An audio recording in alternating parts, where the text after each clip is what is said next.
What's up everyone, how's it going? This is Waj. Hope you guys are all doing well. And today we're going to be doing a comparison video with the new Osmo Action. This is a compact camera from DJI, and it's obviously going to compete directly against the GoPro 7 Black, which we have right beside it. You guys can kind of see the difference side by side. We're shooting 4K at 60 frames per second. We're going to dive into the main differences between the two, as well as some more examples of what you can expect in terms of the quality out of the Osmo Action.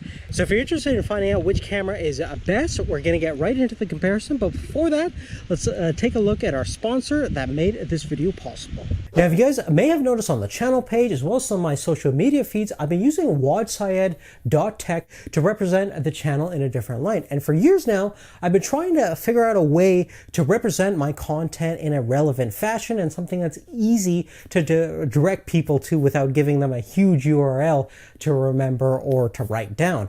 And a .tech domain name for this purpose makes a lot of sense. It's super relevant, easy to remember, and relatively affordable compared to everything else out there. And especially if you want an awesome URL address that's super simple and easy to remember, definitely makes a lot of sense. And .tech domains have been kind of revolutionizing the industry.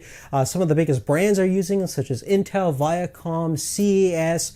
And if you're anybody in the tech world, developer, a programmer, or even just a general tech enthusiast like myself, it does make a lot of sense. If you're interested, check out the link in the description or go to go.tech/MWTech to get your .tech domain now. And if you're interested in signing up for a 1 to 5 year plan, you actually get 90% off while using our discount code MWTech. Definitely want to give a huge shout out for .tech domains for sponsoring this video and for allowing us to make awesome content like this. So without any further ado, let's get right into the comparison.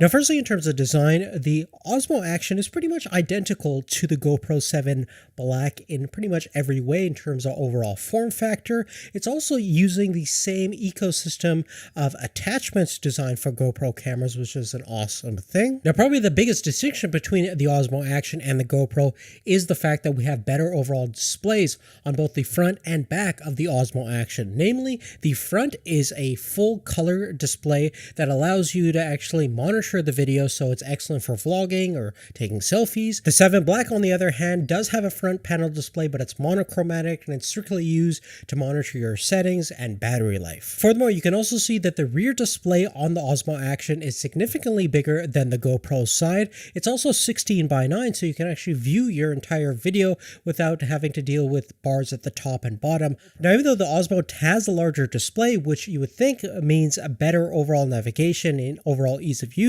the GoPro system is just so well laid out and so well thought out, and since they've had so many years developing their software, it's actually just as easy to use and just as practical and just as convenient. Now, both cameras have excellent overall build quality and they're water resistant down to about 10 meters deep. Now, the similarities also continue when you take a look at internal specifications. They both have a similar configured 12 megapixel CMOS chip that's overall about a 0.3 inch in terms of size. Both can shoot 4K video at 60 frames per second, as well as 1080p video up to 240 frames per second, and both utilize some sort of video stabilization that's electronic based. We have the Rocksteady system on the DJI side versus the hyper smooth stabilization on the GoPro side. Now, in terms of the side-by-side video comparison between these two at 4K 60 frames per second, one thing you're going to notice straight off the bat is that the GoPro definitely has a slightly wider field of view, and the Osmo Action, when the electronic stabilization is enabled, tends to zoom in and crop into the frame, which doesn't look as immersive as the GoPro. The other thing you're going to notice on the GoPro's standard picture profile setting is that the color saturation, sharpness, and overall contrast is definitely turned up compared to what we encounter with the Osmo, which looks a little bit dull in terms of what's details presented, but that's mainly due to the fact that the GoPro naturally kind of boosts all those settings in the standard picture profile settings.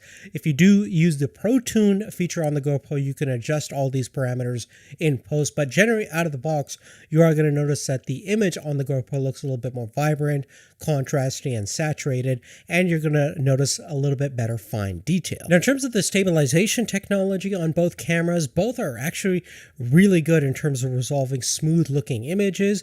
Most of my tests were done on foot, whether going downstairs or running trails, which is very jarring to see without any stabilization, but both the Rocksteady and the Hyper Smooth delivered some really nice, pleasant looking footage that rivals even stuff that you're going to get on 3-axis gimbal systems, but using electronic stabilization. And as you can see from the stair shots, there's not really a huge difference between the two, and especially in extreme examples, you might see a little bit better, smoother results on the DJI side, but in most cases, the Hyper Smooth delivers the same general level of smoothness that you encounter. Now, if you're riding a bike or doing anything less jarring than running trails or going down steps, you are going to notice that pretty much in most cases, both of these systems are very smooth and identical in terms of their stabilized footage results.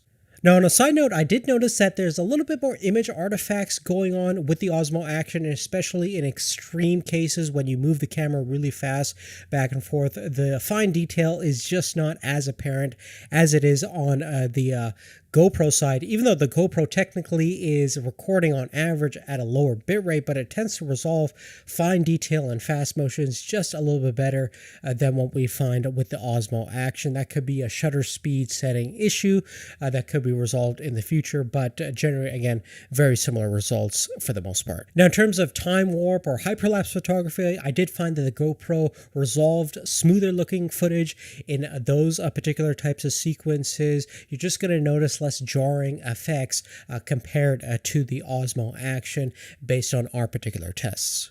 Now, some of the final things that we're going to talk about is the battery performance. Luckily, both of these cameras have user replaceable batteries. In terms of actually shooting 4K at 60 frames per second, they are going to be pretty power hungry and they get fairly hot, especially in a hot environment. So definitely be careful, but expect anywhere between 80 to 90 minutes of usage at 4K resolution. When you are shooting 1080p, you can get up to 10 to 15% better battery life performance. And they're both pretty much identical based on our recharge and discharge cycles in terms of longevity, and there's not going to be a huge difference in terms of one lasting longer than the other. Now, when it comes to the price perspective of things, the GoPro 7 Black has been out for a few months now, and you could typically get it on Amazon for about $370-ish. There's definitely a lot of bundles out there, which I would definitely recommend to get. So for just under $400, you can typically get a camera, a couple of accessories, an SD card, an extra battery.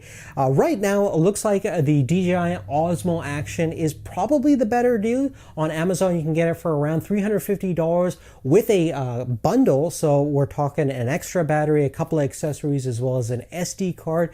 And for that price, I would probably go with the Osmo Action. I do like the overall video quality of the GoPro, but you can adjust the Osmo Action to kind of fit your needs. And from a user standpoint, I definitely like that front display, and the rear display just using in general is a more pleasurable experience, and it's more of a stylish, more modern-esque device.